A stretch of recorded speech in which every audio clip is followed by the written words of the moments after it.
Hey everyone, welcome back to the channel. In today's video, I'm going to show you how to create animated Gmail profile picture. It will be really simple and easy. So for this, first of all, what you have to do is just go to this Salesforce. You go to Salesforce, you go to tools and click on discover tools, and here you will see email GIF generator. Click on launch tool, and then all you need to do is just upload two pictures that you want to GIF to switch between.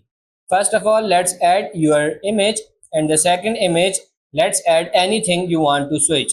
If you have square images, it will do the best, but if you upload anything else like vertical format, it will just squeeze it down and you get a gift. So what you can do with it, just actually download it, then go to your email, and then you can simply change the profile picture and upload this animated generated GIF as you can see here. So that's pretty much it for this video. That's how to create animated Gmail profile picture. I hope this video was helpful. If it is, like it and subscribe to the channel. Thank you.